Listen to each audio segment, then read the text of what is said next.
Muy bien, buenas tardes. Esto está muy alto, no sé si habrá mucho eco, pero en fin.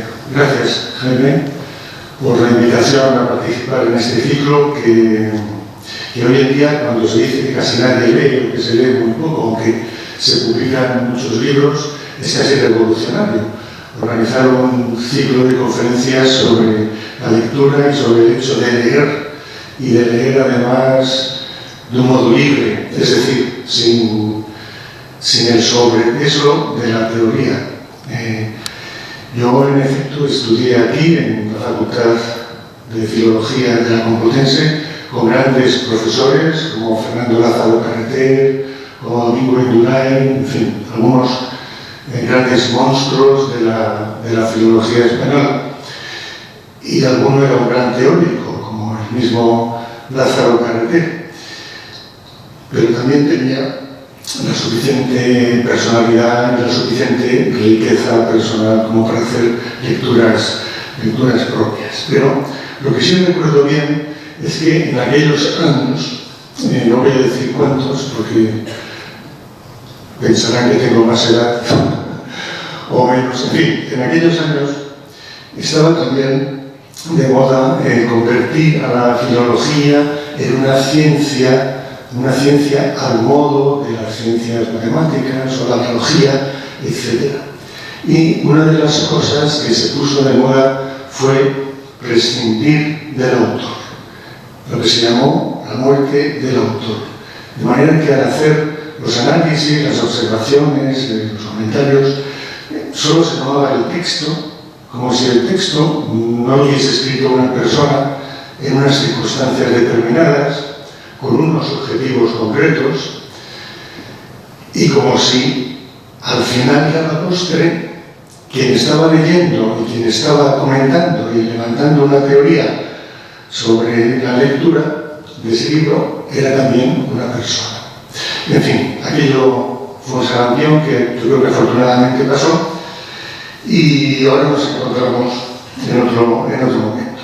En fin, cuando Jaime Olmedo, que vuelvo a darte las gracias, y también a la Fundación Tatiana Guzmán Pérez de Guzmán, bueno, perdón, que creo que cumple 10 años ahora, ¿no?, por apoyar esta idea. Y bueno, al principio pensé, bueno, pues hablo de un libro del siglo XVIII. Luego ya, hablando con Jaime, me di cuenta de que era más sutil, era un personaje. En el siglo XVIII, en la literatura del siglo XVIII, hay personajes atractivos, como por ejemplo Fray Genundo de Campazas, que es un personajazo, como diríamos hoy. Hay otros personajes interesantes del teatro de Ramón de la Cruz, del teatro de Leandro Fernández de Moratín. En fin, hay personajes.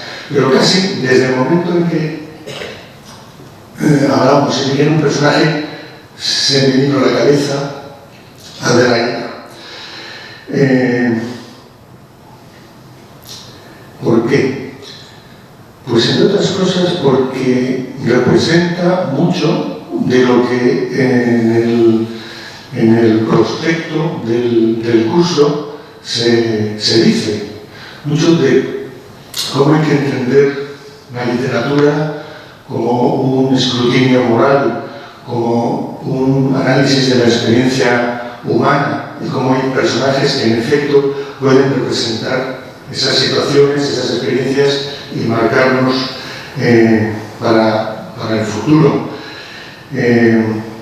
Por otro lado, yo me pensaba, vamos a ver, hacer una lectura moral, ética de la literatura, tal vez no se conlleva bien con la idea de que la literatura es estética, la literatura no tiene por qué, a lo mejor no debe proponer ideas, proponer mensajes, adoctrinar, etc. Que es lo que pensaba, por ejemplo, Nabokov y algunos otros escritores.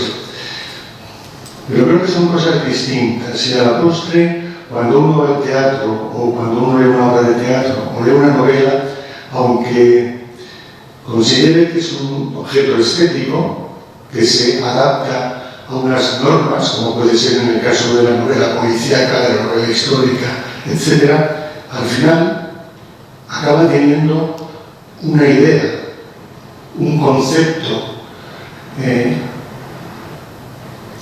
que puede ser ético o no, y que le llega por una vía emocional muchas veces, por una vía impresiva, por las emociones, las sensaciones que está recibiendo al leer, pero también, en el caso del teatro, cuando está viendo un espectáculo sobre el escenario. Yo no sé si han ido, por ejemplo, a ver La vida es sueño, la última versión de La vida es sueño. A algunos les ha gustado, a otros no les ha gustado. Y yo me encuentro en un punto intermedio, porque por un lado me pareció maravillosa la manera en que sacaban el texto, en que conseguían sentidos, al dar unos sentidos al texto, pero por otro lado había toda una vertiente trumbulera un poco y tal, que en mi opinión no se ajustaba mucho al texto. En cualquier caso, cito esta obra porque es una experiencia emocional, sensorial, de la que al final tú sales con un concepto, es decir, desde las emociones llegamos a los conceptos. Bueno, esto es una digresión un poco general para hablar de cómo, quizá, aunque nos empeñemos en que no, a la hora de leer siempre tenemos referentes éticos, referentes morales, y siempre llegamos a construir una interpretación desde estas perspectivas. Por otro lado, Adelaida se me impuso porque la literatura del siglo XVIII, a diferencia de lo que sucede con las épocas anteriores, es en gran medida una literatura moral. ¿Por qué es una literatura moral? Una literatura moral porque los autores y los teóricos descubren que la creación, la ficción, tiene un nuevo sentido, y es dar presencia, como ellos decían, a la nación, porque la palabra nación y el sentido nacional es anterior al momento, a la era de la independencia, al trienio, etc. Con un sentido diferente, pero es anterior. De modo que consideran que hay que proponer una representación de la nación. ¿Cómo se representa la nación? Por las costumbres. Y eso es la moral. El término moral viene del latín mores, que es costumbres. Luego, por supuesto, tiene esa otra derivada desde el punto de vista de la ética, que a su vez tiene que ver con costumbres buenas o con costumbres malas. Las novelas, que para el siglo XVIII son un género nuevo, se escudan en que lo que presentan son modelos morales, modelos nuevos que quieren dar a conocer las buenas costumbres. Los que están en contra de las novelas dicen que precisamente lo que sucede es lo contrario, que los escritores dan demasiado espacio, describen demasiado las malas costumbres, las costumbres licenciosas, bajo la excusa de que muestran lo que no hay que hacer. Evidentemente, es un argumento que se ha utilizado muchas veces porque, claro, ¿quién compra una novela por la moral? ¿O quién va al teatro por la moral? Uno quiere divertirse, quiere entretenerse. El editor quiere vender los libros, el autor también. Entonces hay que hacer al público con el morbo, con todas esas ideas, esas costumbres malas, que bajo la excusa de encontrar una moral excelente se describen para después, como digo, ser rechazadas. Por tanto, la literatura va a tener también una utilidad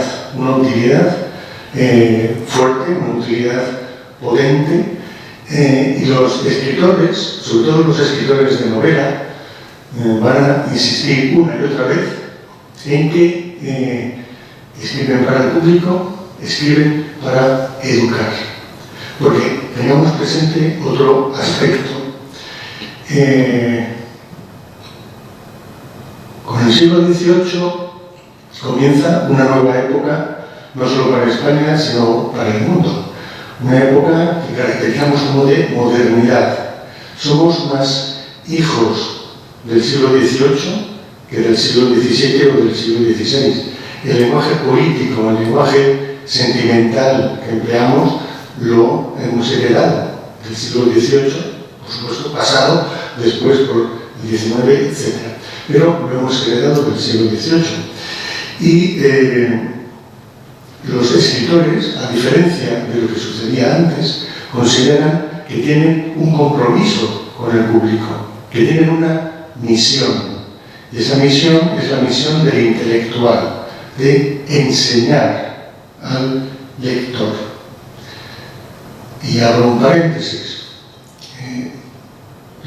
El intelectual, aunque la palabra aparece en el siglo XIX y tradicionalmente se vincula a Francia y a Zola y a todo el caso de Dreyfus, en realidad intelectual es tener un compromiso con el público y con la propia actividad cultural, con la propia actividad literaria.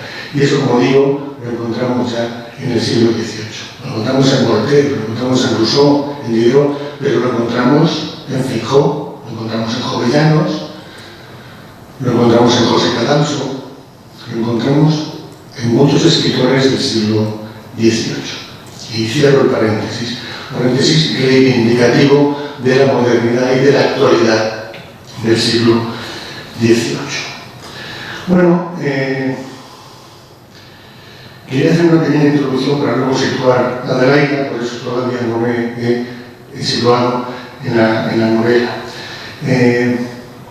Estos escritores, además, para hablar de su entorno, de lo que pasa alrededor, utilizan un concepto que después se ha llamado la imitación de lo particular, frente a la imitación de lo general, a la imitación de la naturaleza. De manera que lo que escriban va a ser creíble, va a ser verosímil, porque se está imitando lo local, lo particular. Y además porque en gran medida se está haciendo una literatura urbana. Hablo en general, por supuesto, pero si miramos hacia atrás, el libro emblemático del Quijote pasa continuamente por el campo. El Quijote va a Barcelona, va a diferentes ciudades, pero básicamente pasa por el campo, por la naturaleza. En fin, otros ejemplos se podrían incorporar. La novela, además, es un género del siglo XVIII bastante revolucionario, hasta el punto de que en 1791 se prohíbe publicar novelas, porque están transmitiendo mensajes de modernidad, mensajes de reforma de la sociedad. Cuando hablo de modernidad, me refiero a esto, a reformar la sociedad, a costumbres, maneras, modales, maneras de relacionarse que no tienen que ver, o que intentan no tener que ver con el antiguo régimen, con el mundo del barroco, con los valores del barroco. Y se van incorporando otras costumbres, otros valores, otras modas, etcétera, etcétera, que dan salida a esa modernidad. Y se van introduciendo conceptos nuevos, palabras que hoy utilizamos habitualmente, que sin embargo son, como digo, son de esa época y que además, en otros casos, reciben un nuevo sentido. Por ejemplo, la palabra humanidad, por ejemplo, la palabra sociedad, palabras como esta, como sentimiento, sentimentalidad, son palabras muy importantes porque las nuevas novelas, las novelas que tienen más éxito, las novelas que se venden más, son precisamente las novelas sentimentales. Del mismo modo que las obras de teatro que más gustan, además de las comedias de magia y las que eran comedias de mucho aparato, de mucha tramoya, las comedias que más gustaban eran también las comedias sentimentales. De modo que esto nos llevaría a cuestionar también la idea generalmente admitida, y que no es del todo falsa, de que el siglo XVIII es el siglo de la razón.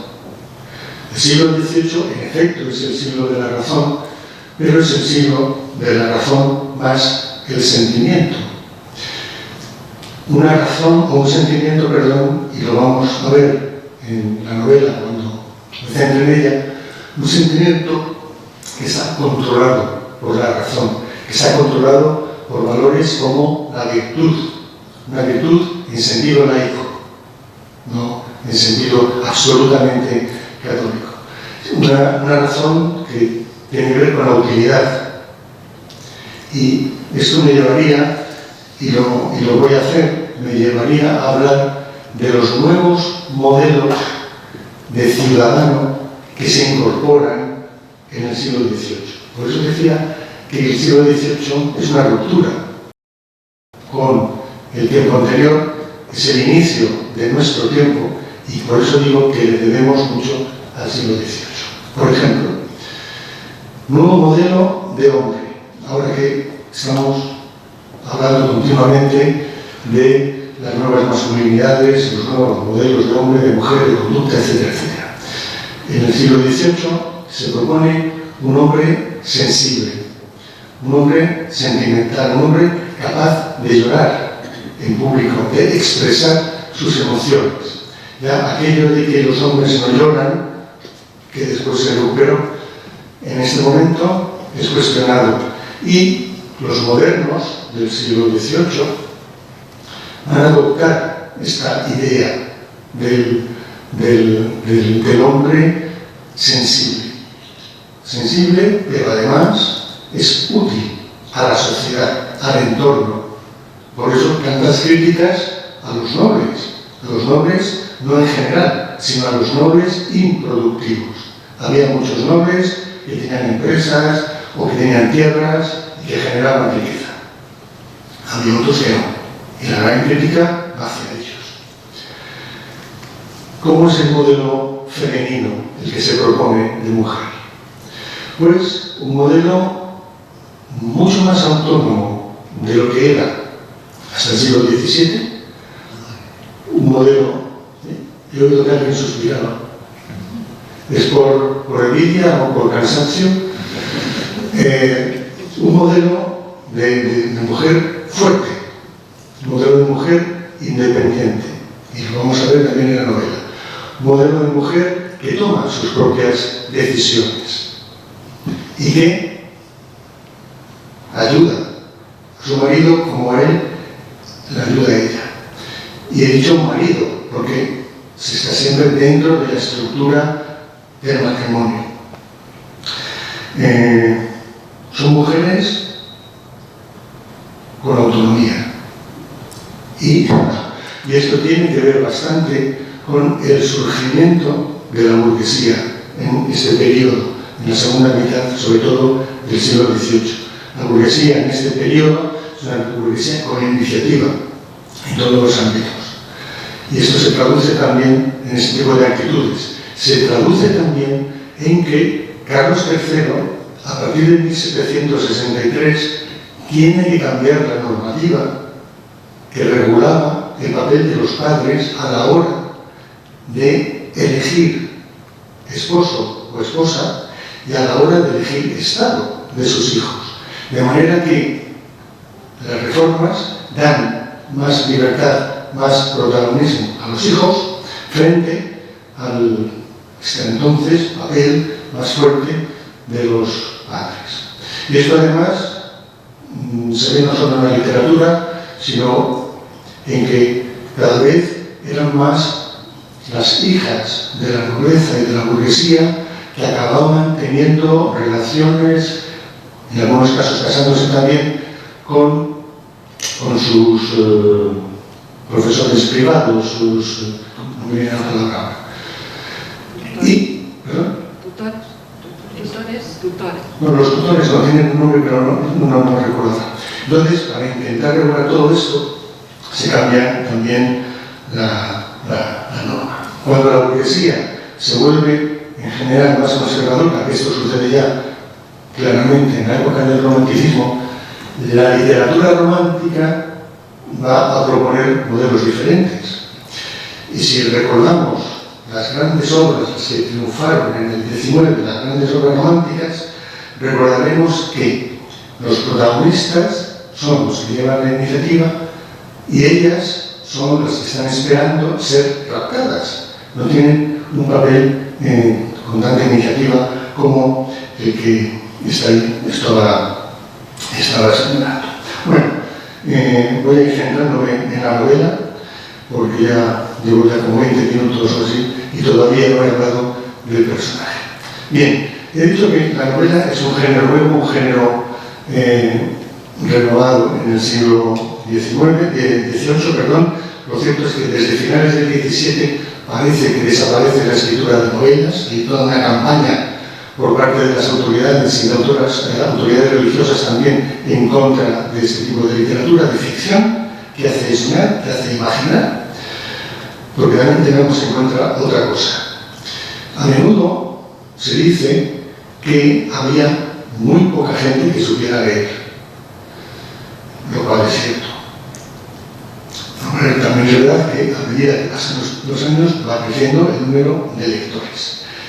Pero yo matizo siempre esta idea, porque esta idea se utiliza para decir que en España no había cultura, que en España no se leía, que en España no había un movimiento de ideas, ni había creación de opinión pública, cosa que no es cierta y que en el siglo XVIII, que es el momento en que se crea la opinión pública, tiene una fuerza muy pujante. Y lo matizo del siguiente modo. En efecto, había quien no sabía leer ni escribir, pero sí había quien sabía leer una carta de su familia, aunque no supiera leer la prensa. Pero sí había quien sabía leer la carta de su familia y además los periódicos que se comienzan a publicar con muchísima fuerza desde mediados del siglo XVIII. Y después había quienes, además de leer las cartas familiares de los periódicos, sabían leer textos de más envergadura, textos filosóficos, o novelas, o ensayos, o como queramos decirlo. Y esto no habría sido posible, y el crecimiento de la industria editorial y de los periódicos como el que tuvimos no habría sido posible si no existieran este tipo de lectores. Pero además hay otra cosa fundamental y que también contribuye a mostrar la modernidad de la época, y es que se leía en grupo. Al leerse en grupo, aunque hubiese 4 personas del grupo de 6 que no sabían leer, las ideas llegaban, las noticias llegaban, pero además se discutía, se comentaba lo leído, de manera que se daba valor a la opinión, se creaba opinión pública, hasta el punto de que después en los periódicos la gente mandaba cartas. A veces las cartas las escribían los propios redactores del periódico para crear polémica, pero otras veces no, la mandaban los propios lectores. De modo que había lectores más de los que solemos pensar. Bueno, me he vuelto a ir por los cerros de Úbeda, pero creo que es una idea que deberíamos tener en mente. Entonces, como digo, las novelas comienzan a recuperarse en el siglo XVIII como un instrumento para transmitir ideas, para transmitir una nueva moral, una nueva manera de conducirse. Muchas de estas novelas son traducciones porque la literatura cada vez más es un negocio y es mucho más fácil traducir una novela, se invierte menos tiempo que escribirla. Y además, bueno, por la ley que había de derecho de autor, se recibía prácticamente lo mismo por publicar una novela original que por publicar una novela traducida. No, en eso no voy a entrar. Muchas novelas, como digo, son traducidas. Esta lo es. En el siglo XVIII y en el siglo XIX no se traducía como se tradujo después. Es decir, no se respetaba el original que se estaba traduciendo, sino que se adaptaba a las costumbres y a la manera de ser del lugar en el que se iba a vender. Y esto no sucedía solo en España, esto sucedía en toda Europa. De modo que, por ejemplo, las obras de Shakespeare, cuando comienzan a traducirse, donde primero se hace es en Francia, y se adaptan al gusto francés. Después del francés, esas obras se traducen al español y se adaptan al gusto español. De modo que, seguramente, un lector inglés o un espectador inglés, si viese Hamlet traducido por Ramón de la Cruz o por Moratín, no reconocería la obra que había visto en su país. Entonces, con esta novela que se titula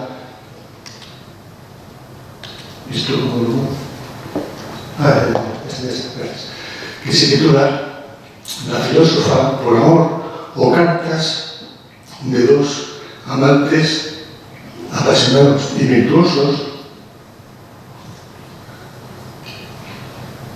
es una traducción en este sentido, ¿no? que se inicia. Tiene una parte en la que el traductor recrea, reescribe la obra, y otra que se ajusta al original. Es una novela epistolar.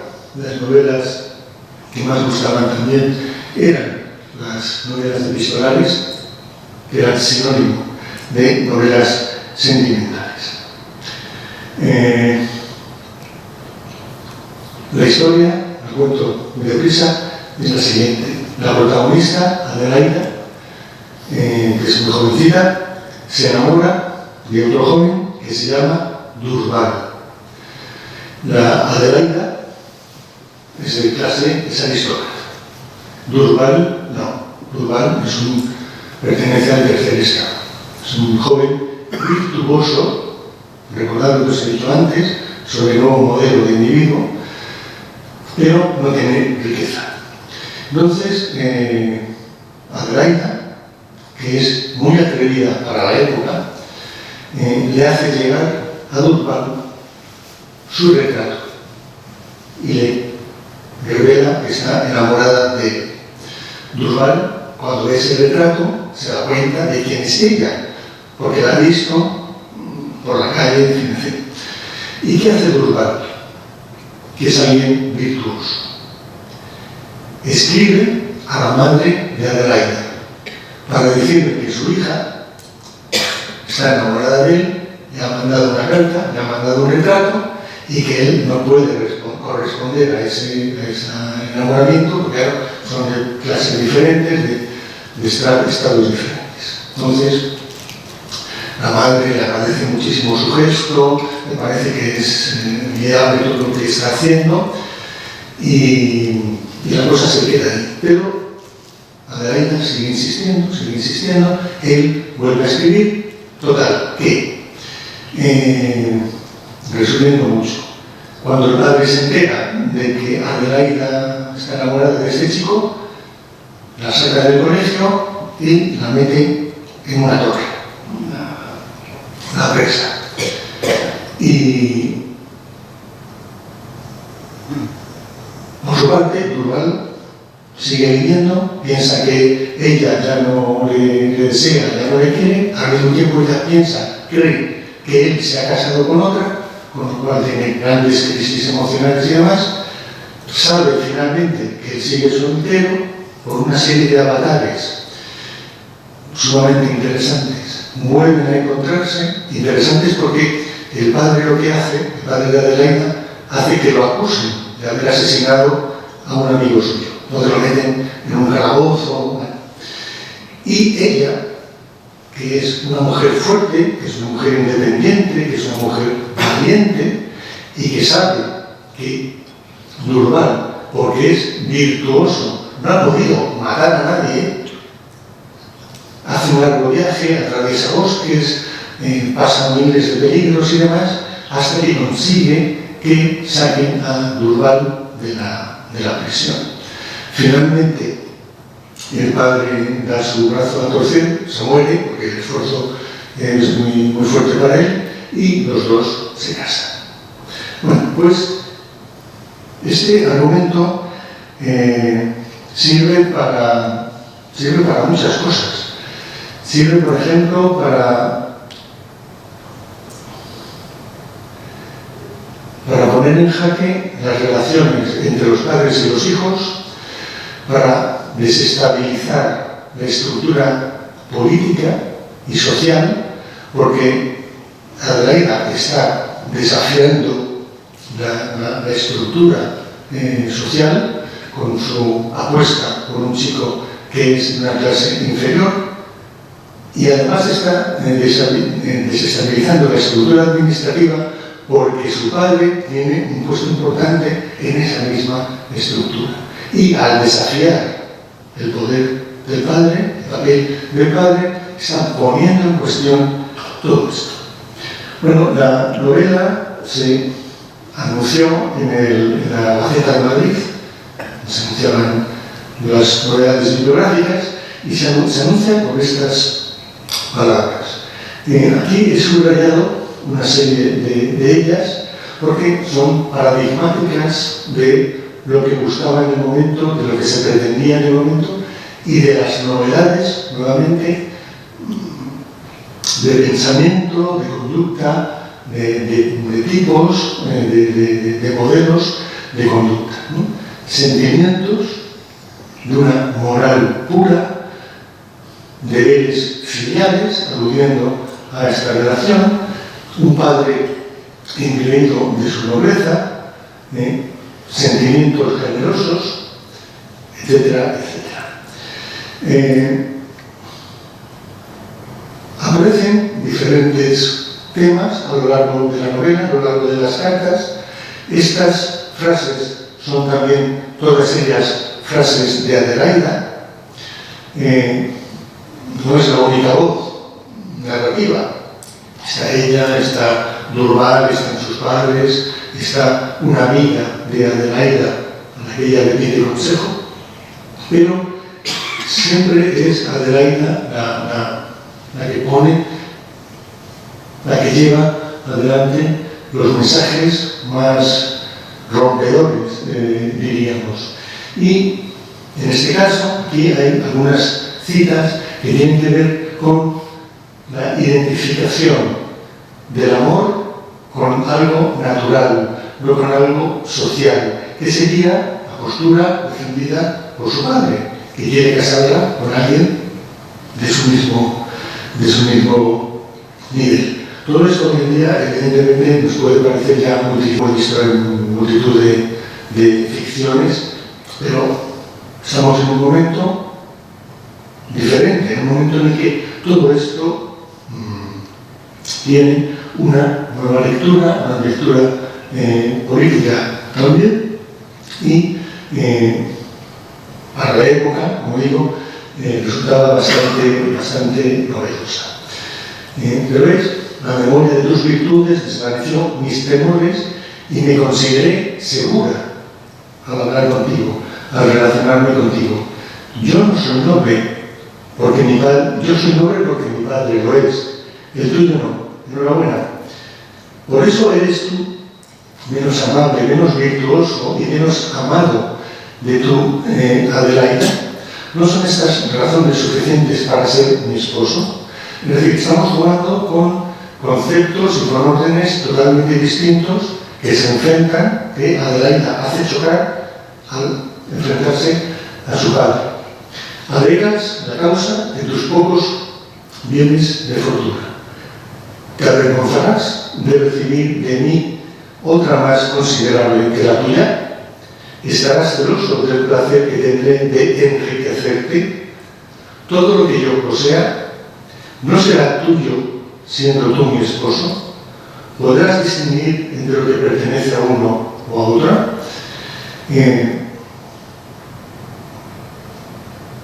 Esta idea de que la mujer gane más que el hombre o tenga más dinero que el hombre, más riqueza que el hombre, creo que es un debate que ha estado y está, me parece, muy vigente en nuestros tiempos todavía. Y yo, la verdad, no lo he visto expuesto de una manera más clara y más contundente como aquí, como estas frases de Adelaida. Aquí, otras frases suyas insistiendo en la relación entre amor y naturaleza. Es necesario, esa frase no es suya, perdón, sí, es de ella, pero está hablando en tercera persona. Es necesario arrancar de su corazón un sentimiento tan poderoso como el de la naturaleza. Reducir a la nada sus sublimes virtudes para sustituirlas por las preocupaciones del mundo. La palabra preocupación en el siglo XVIII es sinónimo de prejuicios. Entonces aquí ella se está refiriendo a las convenciones sociales que establecían esos matrimonios a los que ya me he referido. ¿Es el amor un delito? Es un delito que hay en la Castilla y a Durval también, porque en efecto no se ajusta, como decía, a las normas establecidas. La relación entre los padres y los hijos. Ya adelanté cómo se cambió la normativa a partir de los años 60 con varias leyes que aclaraban, dulcificaban el papel de los padres y de los hijos. La novela, en boca de Adelaida, va por tanto proponiendo temas y va desmontándolos. Por ejemplo, la virtud, hemos visto varias citas, pero otro tema que plantea es la apariencia de virtud, la hipocresía que en muchos casos se plantea. Cuestiona nuevamente la sociedad estamental. Adelaida es partidaria de una sociedad basada en las virtudes, en los valores de los individuos, no en las clases sociales, en los estratos sociales. Por supuesto, cuestiona nuevamente el poder arbitrario del Estado, como digo, representado en este caso por su padre. En esta época, tanto aquí como en Francia, como en otros lugares, el Estado podía apresar a quien considerara, meterlo en el calabozo y no tenía por qué dar más explicaciones. Por ejemplo, Jovellanos fue encarcelado y durante mucho tiempo no supo por qué había sido encarcelado. Tuvo que escribir varias veces al monarca, al ministro, para que se le explicara la razón. Y esto formaba parte de la normalidad de la época. Pero, por ejemplo, Voltaire, por ejemplo, Diderot, Beaumarchais, en fin, otros les sucedió lo mismo. Fueron apresados el Marqués de Sade. El Marqués de Sade pasó casi toda su vida en la cárcel. En un momento dado supo que había sido encarcelado gracias a que su madre quería hacerlo entrar en razón, porque era un gran disoluto, pero él no supo por qué había sido encarcelado. Otro de los temas que propone Adelaida es la crítica a las leyes. Ya desde Feijóo, sus primeros textos en los años 20 del siglo XVIII, vamos viendo, en Francia como Montesquieu, etc., pero vamos viendo una corriente en toda Europa para cambiar la legislación, para no torturar a los presos, para mejorar las condiciones de las prisiones, etcétera, etcétera. Aquí también Adelaida se hace eco de estos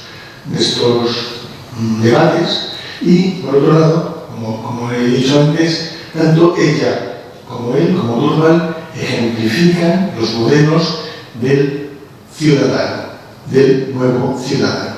La palabra ciudadano también adquiere en esta época un nuevo significado y no hay que esperar a la Revolución Francesa, 1789, para encontrar el nuevo sentido de individuo, persona, con derechos y con obligaciones civiles. No hay que esperar hasta ese momento. La novela aquí se publica más tarde, en el año 99, pero esta novela se publica en Francia en el año 1765. Es decir, que la Revolución Francesa lo único que hizo fue dar forma o acoger, con su Declaración de los Derechos del Hombre, etcétera, etcétera, a un debate que se estaba planteando mucho antes. De manera que la novela a mí me llama la atención porque pasó la censura con muy poquitos problemas, quitando algunas referencias a algunos encuentros que había en iglesias y durante la misa. Quitaron estas referencias, que son 4 o 5, y la novela pasó con unas importantes cargas de profundidad, como digo, por lo que he estado comentando. Otro elemento interesante también, que es como una novedad en esta novela. Bueno, estoy quitándome cosas porque ya veo que estoy casi, son menos 5 ya. Adelaida, además de otros rasgos que ya he detallado, tiene una fuerte sensualidad y la expresa, la expone sin gran rubor. ¿Por qué? Porque, entre otras cosas, considera que sus sentimientos, que su amor, que sus sensaciones son algo natural, porque el amor es algo natural. Entonces, no tiene que avergonzarse de decir que tiene unos deliciosos sentimientos impetuosos, muy vivos, grandes deseos, y que podría haber llegado a inmolarse en esta cosa si su novio, Durkheim, hubiera sido una persona virtuosa que hubiese llevado las cosas por el orden. Entonces, este es otro rasgo que ella incorpora a su personalidad, a su carácter.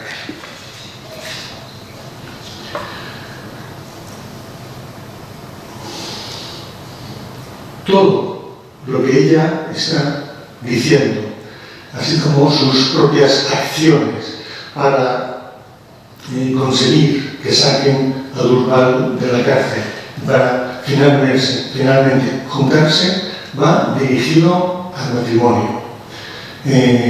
No pensemos que en este caso se está apostando por otro tipo de uniones. Aquí no, se está apostando por el matrimonio y por una estabilidad. Esto también tiene una lectura política, porque durante esta época y después se va a intentar que cada nación, cada país, cada reino tenga el mayor número posible de población, aumente la población. Tener más población es tener más riqueza. Pero lo que se quiere es que esa población aumente dentro de la estructura ortodoxa, dentro de la familia. Por eso también las revisiones de la normativa, de la legislación sobre los matrimonios, porque había muchos matrimonios infelices, había mucha infidelidad, en algún momento se llegó a los divorcios y lo que se quería era que la institución funcionara bien, que la institución tuviese una seguridad. Por eso valía más la pena que los hijos se casaran según su propio gusto que no según el gusto y la conveniencia de los padres. Entonces, toda Y esto no solo en España, sino es un discurso que encontramos en todos los reinos de la Europa del momento. Todo esto que he estado contando así, más o menos dando diferentes pinceladas, se resume en esta frase, que es una frase, en este caso está en el prólogo, y es como un estímulo para leer la novela. Pero si la leemos, compendia bien cuanto he dicho, y destaca, creo, bastante de estas novedades de las que he estado hablando. Y poco más. Bueno, tengo por aquí unas cosas, pero sería seguir insistiendo en lo que ya he dicho. En el modelo masculino, en el modelo femenino, en el papel de las mujeres, que cada vez va siendo más destacado. Así que nada, muchas gracias por la paciencia.